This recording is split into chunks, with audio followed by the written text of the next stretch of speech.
Delhi Jantar മന്ദറിലെ CJP പ്രതിഷേധത്തെ നേരിടാൻ കേന്ദ്ര സർക്കാർ ഇന്റർനെറ്റ് റദ്ദാക്കി. മെട്രോ സ്റ്റേഷനുകൾ അടച്ചിട്ടിരിക്കുകയാണ്. അതിനിടെ മെട്രോ തുറന്നില്ലെങ്കിൽ നേരിട്ട് ഇടപെടുമെന്ന് സുപ്രീം കോടതി ചീഫ് ജസ്റ്റിസ് മുന്നറിയിപ്പ് നൽകിയിരുന്നു. ഉച്ചയോടെ മെട്രോ തുറക്കണമെന്നായിരുന്നു പറഞ്ഞിരുന്നത്. പരീക്ഷാ ചോദ്യപേപ്പർ ചർച്ചയുടെ വിചാരണയ്ക്ക് ഫാസ്റ്റ് ട്രാക്ക് കോടതികൾ തുറക്കുമെന്ന പ്രധാനമന്ത്രിയുടെ വാഗ്ദാനം പ്രതിഷേധക്കാർ തള്ളി. CJPയുമായി രണ്ടാം ഘട്ട ചർച്ചയ്ക്ക് വേദി എവിടെ വേണമെന്നതിൽ ഇപ്പോഴും തീരുമാനത്തിലെത്താൻ കേന്ദ്ര സർക്കാരിന് സാധിച്ചിട്ടില്ല.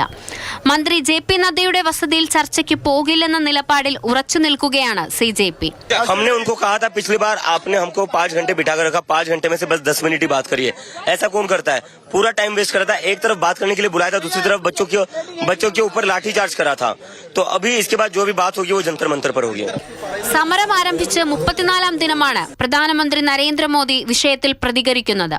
യുവാക്കളുടെ ഭാവിയാണ് പ്രധാനമെന്ന് എക്സിൽ കുറിച്ച പ്രധാനമന്ത്രി ചോദ്യപേപ്പർ ചോർച്ചയിൽ ആരെയും വെറുതെ വിടില്ലെന്നും വിചാരണ നടപടികൾക്ക് പ്രത്യേക ഫാസ്റ്റ് ട്രാക്ക് കോടതി സ്ഥാപിക്കുമെന്നും വ്യക്തമാക്കി. എന്നാൽ പ്രധാനമന്ത്രിയുടെ നിലപാടിനെ CJP തള്ളിക്കളയുകയാണ്. രാഹുൽ ഗാന്ധി, മല്ലികാർജുൻ ഖാർഗെ, MA ബേബി എന്നിവരും പ്രധാനമന്ത്രിയുടെ പ്രസ്താവനയ്ക്കെതിരെ രംഗത്തെത്തി. अभी मैंने देखा कि मोदी जी ने फास्ट ट्रैक कोर्ट बनाने की बात की है, जिससे पेपर लीक होने के बाद व्यक्ति को जल्दी सजा मिल सके. लेकिन मोदी जी, आप ये बताइए कि पेपर लीक इस देश में हो क्यों रहे हैं? पेपर लीक इसलिए हो रहे हैं क्योंकि आपने ऊपर से लेकर नीचे तक इस देश में सिस्टम में नाकाबिल लोग बिठाए हैं, जिसमें धर्मेंद्र प्रधान टॉप पे हैं. ഇന്നലത്തേതിന് സമാനമായി ഇന്നും ജന്തർ മന്ദറിന് സമീപത്തെ മെട്രോ സ്റ്റേഷനുകൾ അടച്ചിട്ടിരിക്കുകയാണ്. മൊബൈൽ ഇന്റർനെറ്റ് സേവനങ്ങളും രാജ്യതലസ്ഥാനത്ത് റദ്ദാക്കിയിരിക്കുകയാണ്. സുപ്രീം കോടതി മെട്രോ സ്റ്റേഷൻ അടച്ചതിനെ തുടർന്ന് അഭിഭാഷകർ വലഞ്ഞതോടെ ബാർ അസോസിയേഷൻ സുപ്രീം കോടതി ചീഫ് ജസ്റ്റിസിനെ സമീപിച്ചു. ഇക്കാര്യത്തിൽ സർക്കാരിന് ചില നിർദ്ദേശങ്ങൾ നൽകിയെന്നും ഉച്ചയോടെ സ്റ്റേഷനിൽ നിന്ന് അഭിഭാഷകർക്ക് യാത്ര ചെയ്യാൻ സൗകര്യമൊരുക്കിയില്ലെങ്കിൽ വിഷയത്തിൽ നേരിട്ടിടപെടുമെന്നും ചീഫ് ജസ്റ്റിസ് ബാർ അസോസിയേഷന് ഉറപ്പ് നൽകി.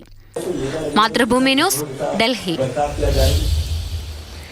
നിലവിൽ ഇപ്പോഴും ഡൽഹി മെട്രോ സ്റ്റേഷനുകൾ അടഞ്ഞു തന്നെ കിടക്കുന്നു എന്നാണ് അറിയുന്നത്. ഡൽഹി ജന്തർ മന്ദറിലെ CJP പ്രതിഷേധത്തെ നേരിടാനുള്ള സർക്കാർ നടപടികളാണ് നേരത്തെ ഇന്റർനെറ്റ് റദ്ദാക്കിയത് അടക്കമുള്ള കാര്യങ്ങൾ വിശദീകരിച്ചത്.